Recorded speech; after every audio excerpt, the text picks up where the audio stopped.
Welcome to the Best Hour of Their Day podcast with your hosts, Jason Fernandez and me, Jason Ackerman. With more than 20 years in the business, as both coaches and affiliate owners, our passion is to help create world-class affiliates and coaches by building better boxes. Welcome to the best hour of your day. Fern, you and I get asked all the time, how do you run a successful gym? And when people ask us this, oftentimes they're in search of something tangible. They want a response such as like, here's the magic pill, or here's the key. Here's the one thing you need to do. And everything is going to be sunshine and rainbows for the rest of your days. And then when we start to hit them with the true ways that you run a successful affiliate, they're like, wait, that sounds like a lot of work. So the challenge is, how do you run a successful gym? But also, when we give people these different answers, ultimately what they come down to is do the right things for the right people, run an effective class, help people get results. And by doing that, you're giving them the best hour of their day. It has nothing to do with the color of the walls. It doesn't matter what the programming is. You know, all of that stuff has certainly some value to it. Yes. If you paint your walls, puke orange, probably not going to be the best color scheme, for t-shirts and other things. However, you can paint your walls lime green like CrossFit Rife does and still have 500 members, right? Certainly not my favorite color, but it wouldn't impact whether or not I join the place. What would impact whether or not I join the place is I show up, Cassidy, Lindsay, you know my name. You're going to give me great coaching. You're going to push me to be better. So let's dig into this idea of best hour of their day. Because obviously, aside from a concept and something you and I both believe in, it's the name of our business. I think a lot of the pushback, or a lot of the, contrarians to the idea are only reading it for face value. And that's not what it's about. So it's just like, should it be the best hour of people's day? I don't know. Who cares? That's not the point. And what I mean by that is, that's a subjective idea, right? Like, is it the best hour of somebody's day? Because you could be right in both scenarios. Like, right, we're probably there's a large argument for, it should not be, because they should have other great things in their life. And there's a really strong argument that in many instances, it absolutely is. Because I just got a really kind of like heartfelt text from one of our clients, but it was a text from one of his members to him. And I mean, it was, tear worthy. And they would be like, thank you for what you guys have done over the past 7 to 9 months. Like, you've literally changed my life. And this place is something that I can never repay you for. And when we're talking about best hour of their day, that's what we're referring to. So just replace best hour of their day with impact, right? And if we think about what we define as a theoretical hierarchy for the gym, the top of that pyramid is impact. That's the point. And when we're talking about best hour of their day, we're not talking about was this the highlight of somebody's Tuesday, right? Absolutely, it should be. But if we're only thinking in the context of a 24-hour period, or we're thinking only surface level, well, this is where people are missing the boat. And we're talking about impact. And this is, a conversation I was having with somebody the other day about coaching, and they're like, I just really want to be a better coach. And they're like, how do I do that? And it's the same answer, and it's a slippery answer. And it's like, I can give you the framework, but the juice, that's in the middle, right? That's all the stuff that there's no outline for it other than like continually push your own margins to try to improve the things that you do. Whether we're talking about being a great coach or being a great affiliate owner, it's the gray. We know the black and white. We know the basic principles of being a good coach, teach, see, correct, group management, presence, and attitude, demonstration. Those are the pillars, right? But excellence or being a master at something, that's in the gray. That's all the intangible stuff. That's the stuff that you can't give anybody a blueprint for. It's the pursuit of knowledge, and it's the pursuit of continual self-evaluation. It's the pursuit of being better every single day, even if it's the most minute thing. Pick up trash. We were talking yesterday in one of our small group calls, and we're just talking about leadership. And I used to go to this basketball camp when I was little, and it wasn't a basketball camp, oddly enough. It was a basketball camp, but that when I look back at it now, that's not what it was about. It was just about making good human beings, kind of like how CrossFit is. And the Coach Dean, his dad was the athletic director at LSU many years ago, but they had this thing where like, what do you do when the trash is full? And the whole camp would chant. They'd be like, take it out, sir. Right. And it was just like simple concept. Right. It was like, what do you do when the trash is full? You take it out. You take it out unprompted. You take it out not because there's repercussions. You take it out because it's what's supposed to be done. That's what best hour of their day is about. It's about pursuing things for the purpose of being better at them, not necessarily because there's supposed to be this very finite objective outcome. That will happen if you are great at something. We all know that, but that's not what it's about. Well, I mean, very well said. And I think the other thing to consider there is, well, if you don't set that standard at the absolute top, like I want this to be the best hour of their day, well, then what are you shooting for? And everyone that argues with us, and that's not why we're recording this. We're recording this not because people don't agree with us. We're recording this to show you our stance and our belief. And it doesn't matter to us whether, we get tagged every day when someone says this shouldn't be the best hour of their day. Someone tags us. Cool. We don't think so either. I hope deep down, you go on either of our social medias, you go on Katie's social media, whether it's kids or dogs or significant others, we hope that there's something else in this life that brings you great joy, happiness, fulfillment and gratitude. However, as a gym owner and a coach, I should be striving for that because you do have members that don't have those things. I got the same text as you. I know exactly who you're talking about, and it's moving. And if you're not trying to do that, because you never know, like you said, it might not be this hour, but I can tell you what, anyone listening to this show right now, if they think about their past experience at the gym that they go to, at their favorite affiliate, where they are now, it's not 1 hour, it's weeks, it's months, it's years. It's the confidence you have today that you didn't have 3 years ago when you walked into, affiliate XYZ that you now have. Now, at the same time, working out's a lot of fun. I don't know enough about the science behind it. Fern maybe does, but there's endorphins and dopamine and all that good stuff that is happening inside your body. So there is a scientific reason that when you work out, and especially when you have a great workout and you feel good, and we all know what that feels like. Maybe you hit your first muscle up in the open, or maybe you just hit a new PR today.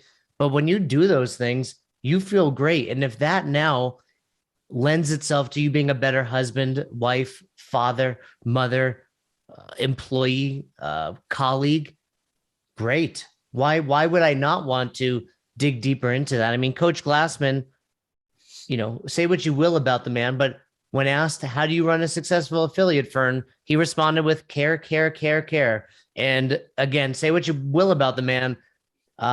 Pretty sure he has more money than you, whoever's listening to this. So that worked out pretty well for him. Like whatever happened at the end, I get you with, but let's not forget we're all here because the impact CrossFit had to us. And it started with one man's belief that simply caring about your members goes a long way. And I think that in and of itself is the difference between CrossFit and any other fitness program. Let's not forget the methodology works. At the end of the year, every year, the person on top of the podium is in fact a CrossFitter. I mean, all 3 podium spots, the top 10, the top 20, deeper than that. They all do CrossFit. No one's doing Spartan races. No one's doing bodybuilding, showing up at the games and becoming the fittest on earth. And I believe everyone listening believes it's the fittest on earth. No one is saying, oh, well, this test wasn't great, and if they go do this other thing, they're fitter. No. The games measures that. The games always produces the best on earth. And it starts from caring. And the greatest programs out there don't matter if they're not fun and someone above you doesn't care about your success. I think the big takeaway, like if we just think about most affiliate owners, if you're listening to this, you probably took out a loan that you might not be able to afford. You might have quit your job. You might have made some significant sacrifices in your life to pursue this thing. And my contention is, if it was worth it to you to make that level of sacrifice, I really find it hard to believe that you would be chasing anything other than the best possible version of the affiliate that you dreamed of. That just sounds patently insane to me. I know I didn't. I know I was just, somebody asked me a question and I kind of went down memory lane there. And I said this, and I said, if I was to rewind back 12 years and I was to go back to 2009 ish, 8, whenever that was, and I was to visit myself then, and I was to tell my then self what it was going to cost me to get to today, full disclosure, I'm not entirely sure I would have chased it. I've been like, hey, this is the amount of money that you're going to lose. This is the amount of nights of sleep you're going to lose. This is the stress it's going to cause you. Because it's a lot. Right. And I've never minced words about that. Like, business ownership is not easy. Right. However, in talking to myself 12 years ago, I would in the same breath say, listen, here's what's going to cost you, but it's totally fucking worth it. You will not be disappointed if you go through all of that. And the only way you're going to do that, there is no other means, is by continually trying to be better at what it is that you do. Find the things you're bad at, just like we talk about in CrossFit. What are your weaknesses? You stand more to gain by diving headlong into the pursuit of your weaknesses than you do by chasing the things that you're good at. And it is the same in business ownership. And the people that struggle are the people that refuse to acknowledge their weaknesses. And that is what best hour of their day is about. It's not about patting you on the back or chasing shiny objects. It's about doing the simple things well. So replace it with virtuosity or mastery or whatever you want. But that's what's behind the cloak. That's what we're teaching people. It's mastery, and it's the simple things. The number of people that we work with on a daily basis that are just like, man, it's just simple. And I'm like, correct. It doesn't need to be complex. Again, not to be confused with easy. But there's parts of it that are painful. However, what I will tell you is it's worth it. I cannot think of a more worthwhile pursuit than having significant lifelong impact on another human being. I don't know what else you would want out of life, quite frankly. I wrap up anytime we talk to a potential client, I wrap up the calls with, hey, I just want to be extremely transparent. We're not going to teach you anything earth-shattering. So if you're here for that, it's not the right place. But think about these other people, Tony Robbins, the Grant Cardones, the Damon Johns. If you sign up with them to be your coach, your mentor, they're not teaching you anything earth-shattering either. I mean, Robin Sharma, what do you have to do? Well, get your ass out of bed at 5 a.m. Oh, I just wanted a magic pill. Hey, that is the magic pill. Right. Right. And for so many people we talk to, it's like, oh man, I don't know why 3 months, 6 months in, they're like, I just got 10 new members today. What did I do? And I'm like, it's not anything you did today. It's the last 3 months, 6 months, a year's worth of work that it compounds. And it's no different. Like I said, if you work with a personal mentor or a coaching mentor, if they're trying to sell you, hey, this is something completely different and this is the latest, greatest new thing, you need to run from that person. Because going back again to Coach Glassman, master the basics. And when you think you've done that, go back and revisit them. And I can tell you in 2022, it's way more important to be thinking about it from that perspective of best hour of their day than it was in 2007 when I launched. Because in 2007, I was an asshole. I did not give a shit about giving the best hour of their day. It was the best hour of my day, which then meant it should also be the best hour of your day by proxy, but it wasn't.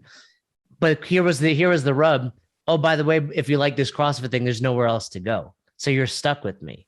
Where nowadays, if you don't do that, if you don't provide that to somebody, they're going to be like, well, there's actually a box half a mile away. I'm going to go to that one instead.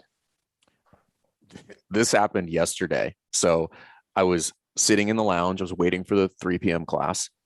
And one of the members comes in and was like, hey, there's somebody who's waiting at the front desk. And it was somebody that come to check the gym out who was referred to us by one of our clients. And everybody was busy. And I don't really do that anymore, but I was just like, popped up, got to go. And I was like, I'm back in it, right? I'm back in the mix, which was fun, by the way. So I walk up there. So sit down, walk through the whole process, give him a tour around the gym. You know, we go back up to the front where he's like, hey, I'm going to go check out this other gym. Tells me the name of the other gym. And in my mind, I immediately think, I'll be like, I'll see you tomorrow. Why? Not because we're, in air quotes, better than this gym, but because I know the level that we've put into giving people a good experience, the level of coaching that we have inside the building, making sure that the facility doesn't look like a trash can, all of that stuff. And guess what? Text this morning. He's like, hey, I was with you guys yesterday. Can I start this morning? Right. But again, that's not magic. That's 12 years of fucking things up and breaking things and getting it wrong and losing money and firing coaches and screwing up programming and messing up class schedules and sleeping in for 6 a.m. that I'm supposed to be at. That's all those things. But I'm confident in that because the entire thing was predicated on like continually trying to get better. No different than being a coach. And that's what it takes. Right. That's the point. And that's why I'm so confident. Like, I'm going to go check out another gym. And I was joking with Cassie today. I was like, that's the guy that came in yesterday. And I told him what I thought. And he was like, yep, see you tomorrow. And I was like, right. We already know what's going to happen. But we're not resting on our laurels for that. We're continuing trying to push the margin to get better. Again, widening the gap between ourselves and everybody else, not at their expense, but just by trying to outpace everybody. That's what it's about. Right. That it's continually trying, like, what are the holes? How can we continue to refine and polish things that we already do okay and do them really, really, really well? You know, the idea of mastery shouldn't be lost on everybody. And it's okay if you're not there.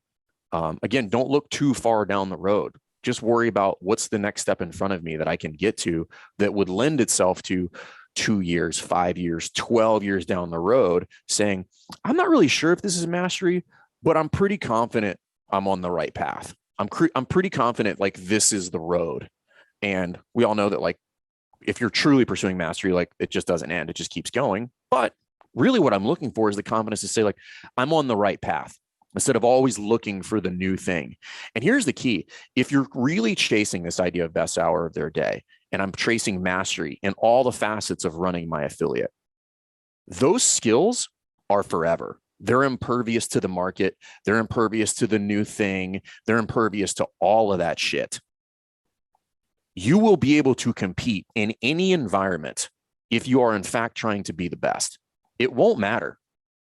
This is the conversation we were having in that thread the other day, and people were just missing the boat about, like, the shitty box idea, this mythical shitty box.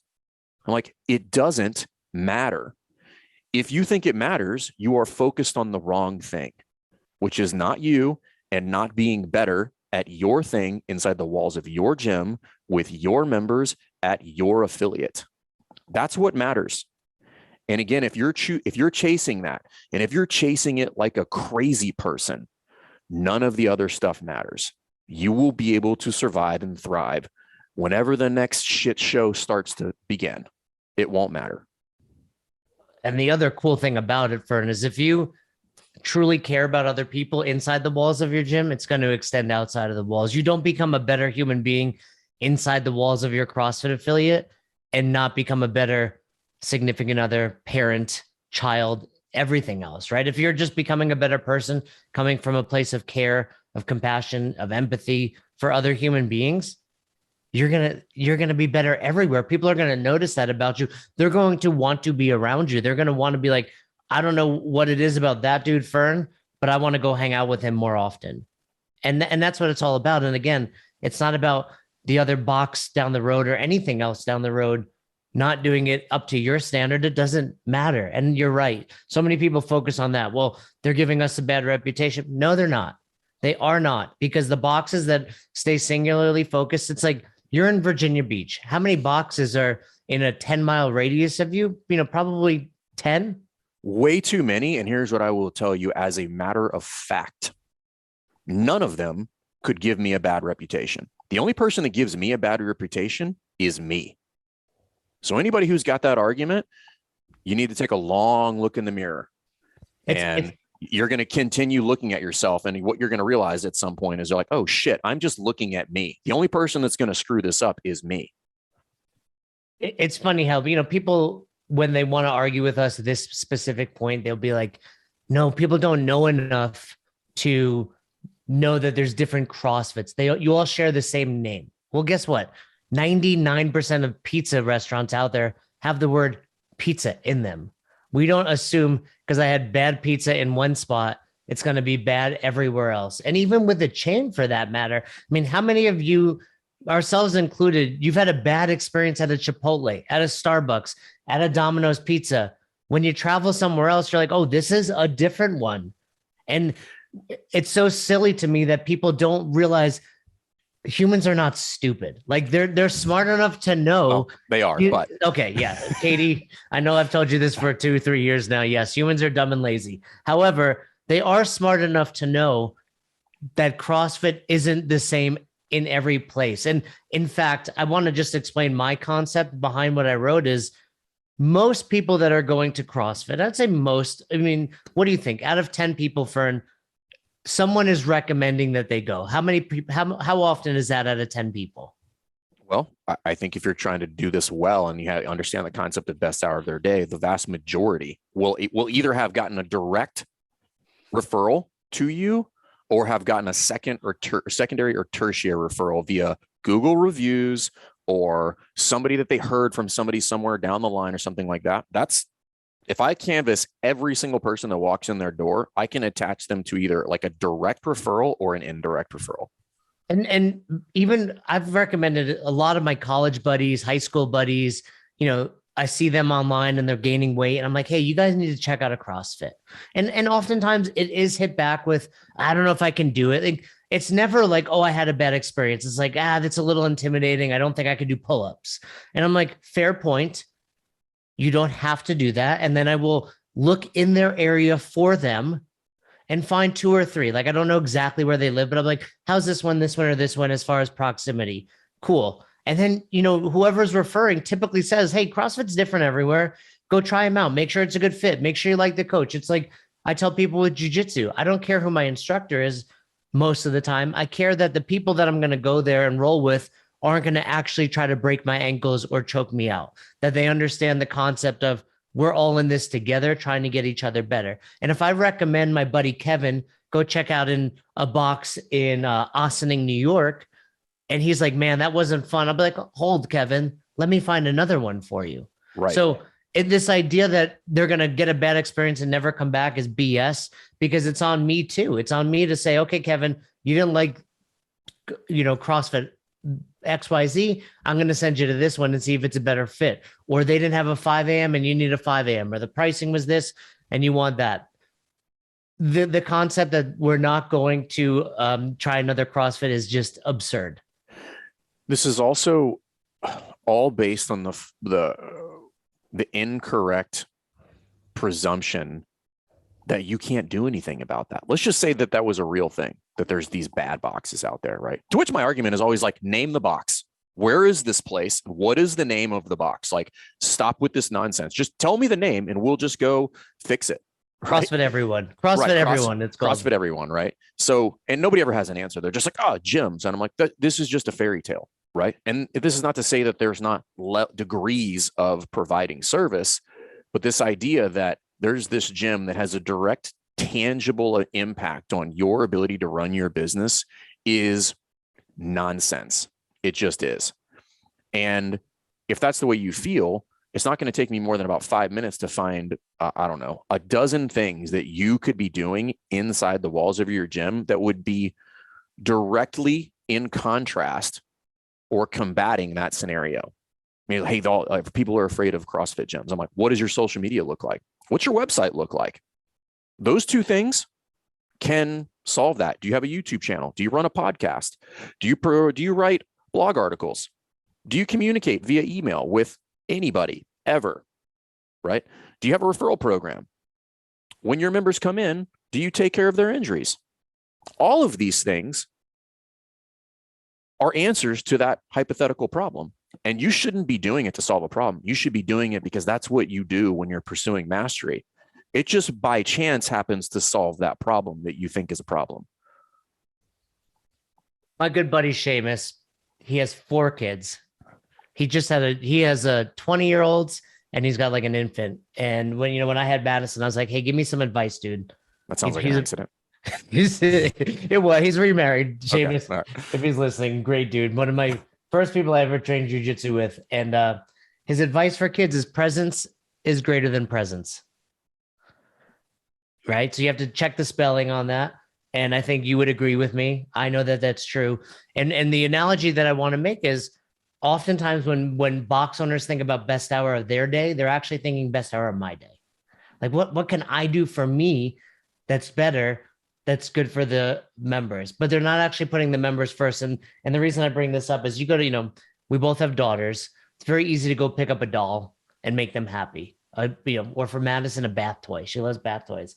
But more important than that bath toy is me actually being next to her in the bathtub. Right. So me thinking what's best hour of her day is, oh, I'll buy her a new toy. Cool. Like that's the easy answer. The hard answer is no, I'll make sure at 6:30 every night my day ends so I can go sit beside her and just have fun with her. She doesn't give a shit about Barbie or bath toys. She cares that dad is playing with bubbles, being goofy with her. And the same holds true at the box. Box owners, I was like, I want to have the best hour of their day, so I'm going to add yoga class. I'm going to change one class to do bodybuilding. I'm going to buy this new piece of equipment and everyone's going to love it. Or just show up and actually give a shit about your members. They don't care about doing yoga. They don't want to do bodybuilding. They're there to do CrossFit. So don't put your own beliefs and perceptions of reality on them. But presence is greater than presence. If you show up and you are a present box owner, and that doesn't have to be you, that can be a phenomenal coaching staff that goes the extra mile, that's there 10, 15 minutes prior to class to touch base, ask them how they're doing, the small things we've talked about in the past, know their forward. Like I sat down with a member of Ralston Creek CrossFit just in passing the other day, and he's in recovery for like 40 years. And I was like, James, what was your turning point? Like, what was that? And like, I saw in his eyes, he's like, no one's ever asked me this. Right. And I wasn't coming from, I don't even own the box. If he didn't stay a member, it wouldn't impact me financially. I just genuinely like James and wanted to know. And if you're not caring about your members from that perspective, like you just truly want to know them. And then what did I find out in that moment?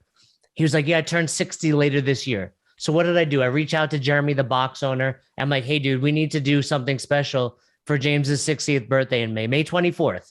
Like, I remember it, right? I'm like, we're 3 months out. We need to have a 60th birthday WOD. And I know I hate those. Like, I hate when people do that, but it's important, right? Like, he's an OG member. He's turning 60, truly changed his life. This is all accidentally done. But again, going back to what you said, Fern, it's like, if you would have told my younger self in 2007, hey, you're going to give a shit about some stranger turning 60, I'd be like, fuck that dude. No, I won't. But I do, right? And it's like, you can't help but develop. If you don't accidentally... He's going to die soon. It's fine. If you don't accidentally become a human being that cares about human beings, be a personal trainer just trying to help people do chest and tries, do all the assessments you want, chase vitality till you're fucking blue in the face, as my stepfather told me, my entire childhood. But don't be a CrossFit affiliate owners, because CrossFit affiliate owners have to give a shit. Yeah, it's different. And I know people like to say that it's not, but it is. And it's different. And if that's your argument, you're ignoring the impact, again, going back to the whole point of this thing, that CrossFit has had on the fitness space as a whole. You're ignoring that. I believe this to be factually correct. There is no other fitness brand with more independent operators, owners than CrossFit. There's more than 10,000 of them.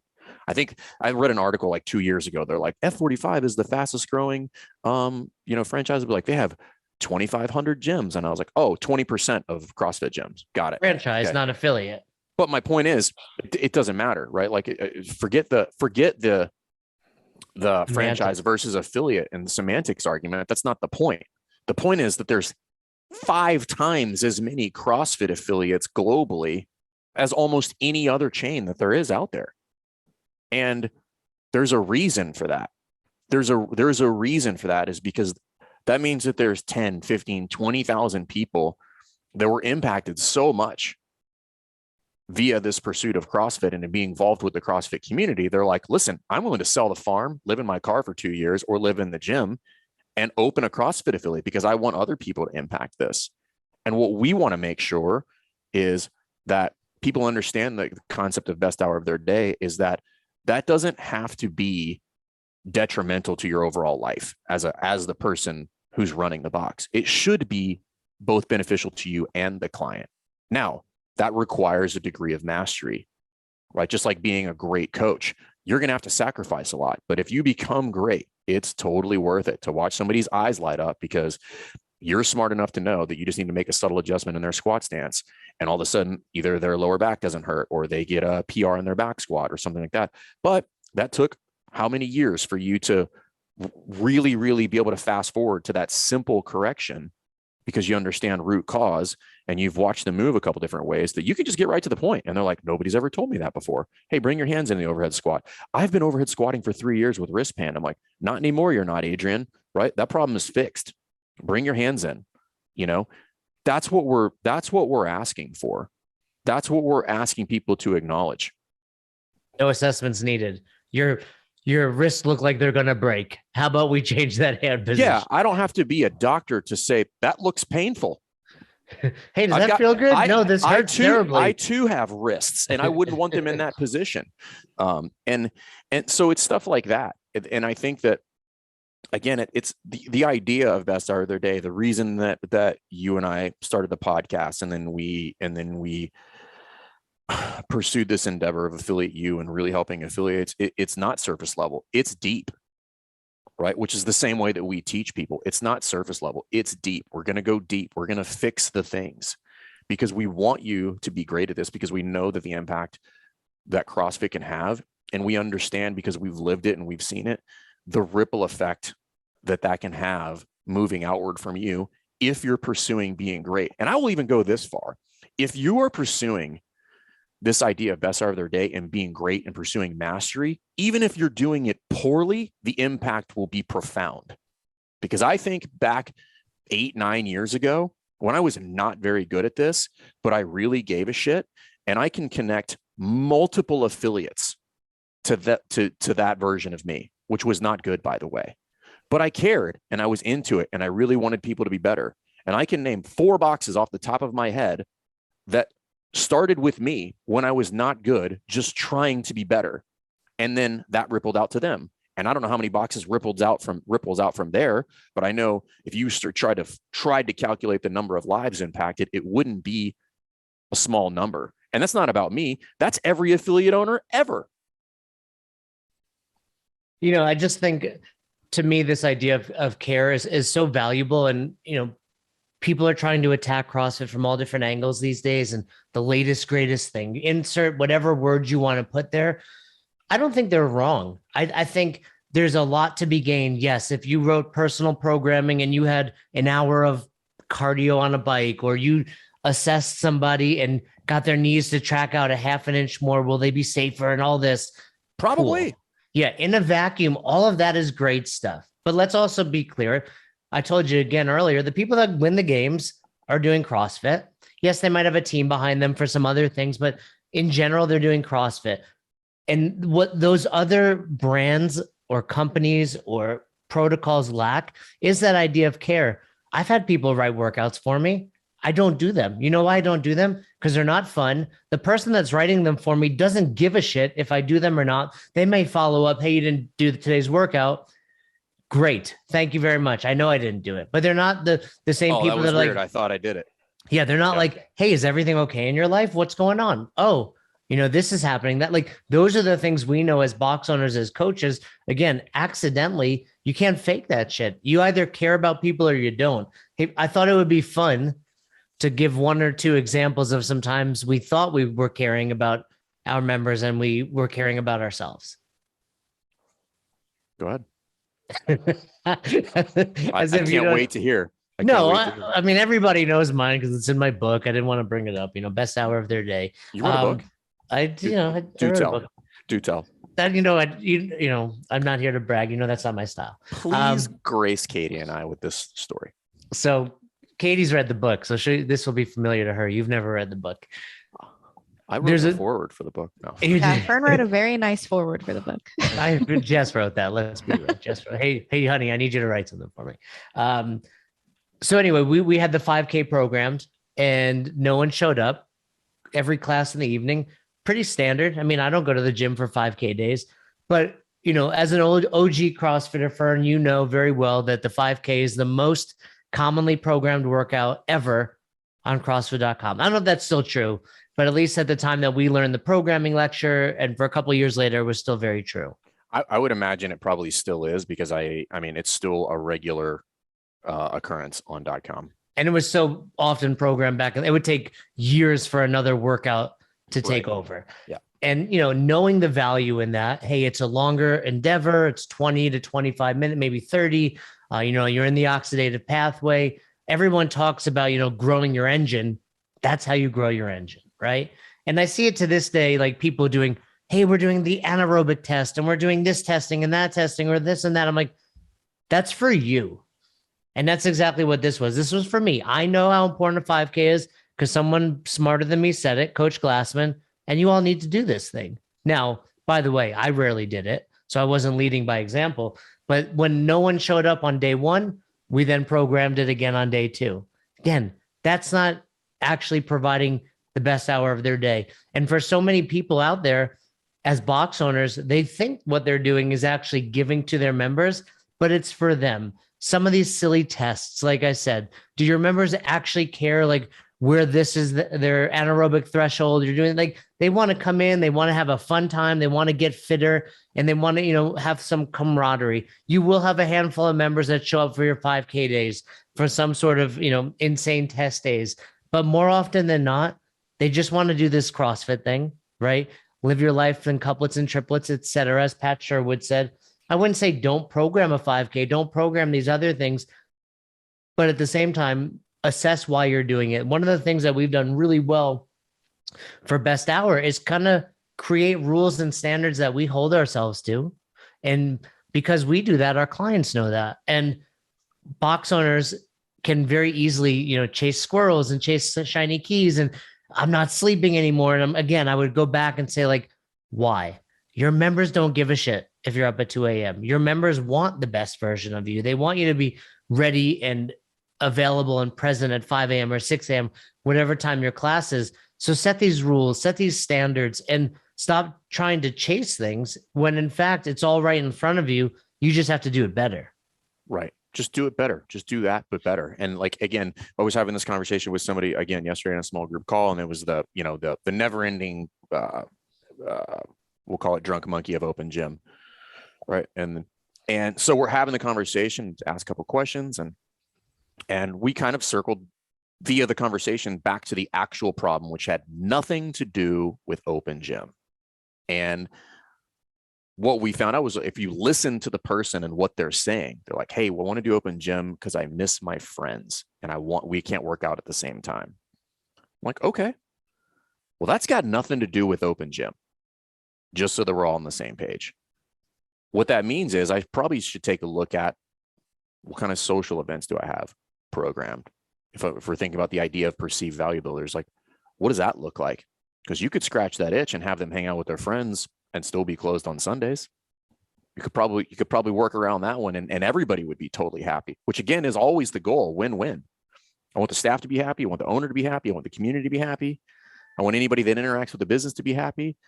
And again, it's just listening and caring and really understanding what it is that people want, and pursue that in whatever manner that you want, but do it really well. Just do it really well. Like, if you want to do personal training, we've talked about this before. If you got no beef with personal training, but be the best at personal training. Don't pursue personal training because they're high margins. Let me say that again. If you want to do personal training because you love personal training, you want to be the best at personal training, then pursue personal training. But if you're throwing personal training out there to people who are not in the market for personal training because you want to make more money, that makes you gross. I don't know how else to say it, right? I had the same conversation with somebody yesterday about the punch cards. And I said, what's the expiration on the punch cards? 90 days.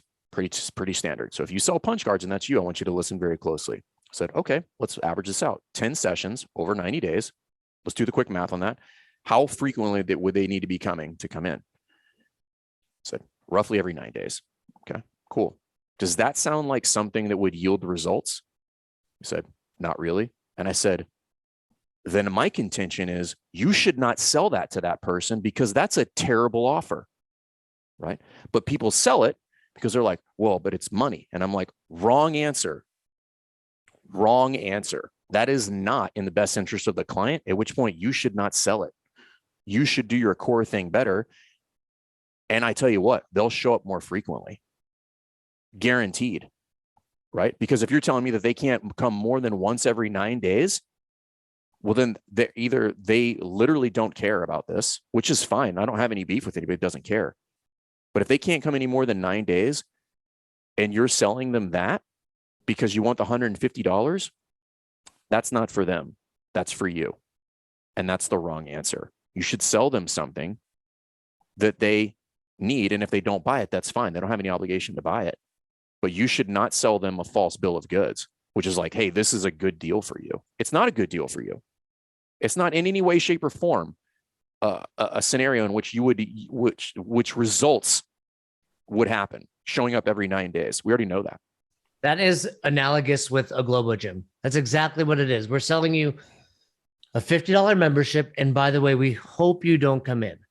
Right. So if you're listening to this and you have a punch card and you disagree with us on the fact that other boxes are giving CrossFit a bad reputation, no, you're giving CrossFit a bad reputation. And it might be on purpose or it might be out of ignorance. And that's where we're hoping to educate people here, which is, again, and let me clarify the stance on punch cards. Okay. In most instances, I am vehemently against punch cards. However, there are instances where they're a very good portion of running the business. Those typically look like very densely populated areas with people that have like very high throughput. New York, Seattle, San Antonio, where people are just busy and the throughput there and they're very hectic and they live a certain type of lifestyle.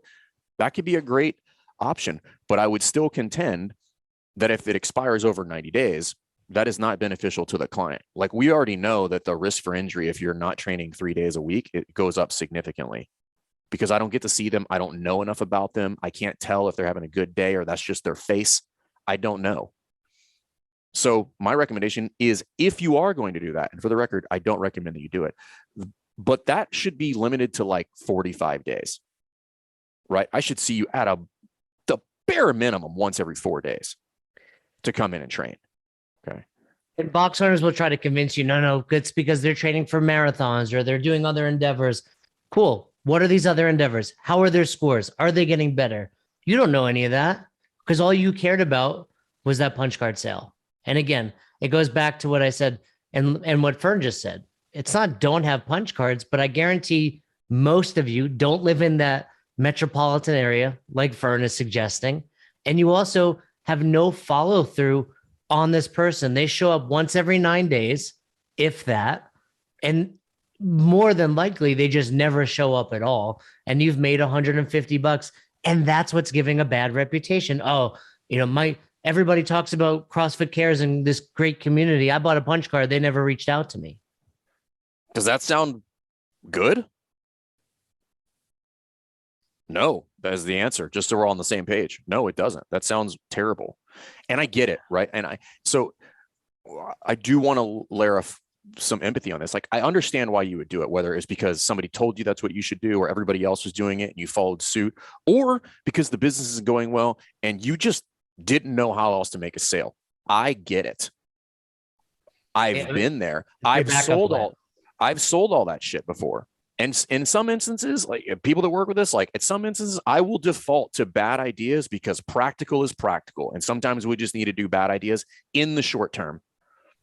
However, long term, that is not the answer. It might be practical today because that's just what needs to happen. But long term, the pursuit of best hour of their day is fix that. That's a problem. And putting a Band-Aid on it by selling something that is bad for the client is not the answer. It's fixing the problem. Why aren't people staying? Why don't they want to come more frequently? Why is the business not making any money? Why do I have a turnstile of coaches? Why does our social media suck? Why is our retention not net 3? All those questions can be reverted back to and reverse engineered into you're not pursuing mastery or the best hour of people's day. It all comes back to that. And it's nothing sexy. It's nothing complicated. It's just acknowledging like, hey, we should really look at this through a very critical lens and say, what could we do better? What do we need to improve? And what would that look like? Katie's been very quiet on this episode. So I want to give her the opportunity to, what's up, Katie? It was going back and forth, took a lot of notes. It was very crying. She's intriguing. crying. Yeah, I was very involved. So Katie, I just want to give you this opportunity because we're going to wrap this episode up.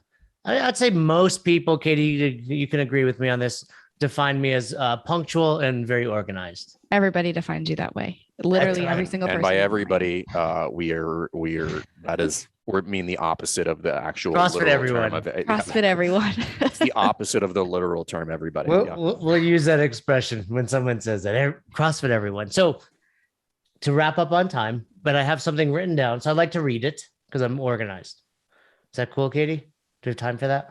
Yeah, sure. Go ahead. Okay, is that why that was what you were going to ask me? Yeah, I was just going to say, I wanted you to. I legitimately thought he was going to ask your input. He was just asking. He's like, no, hey, you're asking permission. Sure. Go ahead. I give you permission to read something you wrote. Well, prior to that, I was asking for confirmation about the punctual and well-organized piece. Yeah, I cannot confirm that. I'm sorry. At this point, we can all see the actual answer to that, which is. I had written this ahead of time, and we talked about this episode. So I'd like to read this, and then obviously fill in anything you'd like, Fern, and then Katie, you can fade to black at the end because this is gonna just it's a tearjerker. It's a tearjerker what I'm about to read. So what does best hour of their day mean? Fern and I get asked very consistently, how do you run a successful gym? When people ask us this, they want something tangible. They hope we respond with, here's the blueprint. These are your class hours. These are the colors to paint your walls. This is the programming to follow. And the list goes on. We can give you all of that in extreme detail, and your gym may still fail. Yes, those pieces are important, but no one joins your gym, and they certainly don't stay at your gym because your walls are blue or yellow or pink. They stay at your gym because you make them feel good. They stay at your gym because you know their name, you know what they do, you know that it's their birthday, or that they're having a bad day. They stay at your gym because they know you give a shit. So it's a hard question to answer. I used to respond with get a good accountant and start small, both of which I still believe to be true, but that doesn't cut it. The truth is you have to care. Care, care, care, care. I tell up and coming coaches when your members leave for the day, I want them thinking, I can't wait to come back here tomorrow. For many, the gym is their safe haven, their happy place. Go to your happy place. That was a Chubbs reference. It's time away from their kids. It's stress relief. It's a stress relief after a hard day at the office. It's where they can escape the talks about politics. It's where everyone knows your name. The term best hour of their day is cliche, it's cheesy, and it's overused, but it's still true. Coaching is more than just helping people move better. It's more than a talk at the whiteboard or a good cue that helps you PR. A good coach makes people feel special. A good coach makes it obvious that the members in their class come first. A good coach is selfless, oftentimes to a fault. A good coach can be having a bad day and no one would ever know any better. If you're listening to this podcast, it's because someone helped provide you with the best hour of your day. What was it about that experience? What was it they did to make you think to yourself, I want to do this. I want to help others on their journey. Most likely it's because when you walked in those doors, you forgot all of your problems, your concerns, and your worries. They realized what you needed in that hour and they gave it to you. It wasn't about them. It was about you. It's now your opportunity, your privilege to do the same for others. Thanks for checking out this episode of the Best Hour of Their Day podcast. We appreciate you listening and choosing to have us help you in your passion for coaching and affiliate ownership. You can find more episodes just like this on all podcast platforms. If you're interested in learning more, you can reach out to us on any social media platforms, or you can visit www.besthouroftheirday.com to book a call. If you found this episode helpful for you, please share it so that we can help other coaches and affiliate owners to help build a bigger and stronger CrossFit community. Thanks for listening.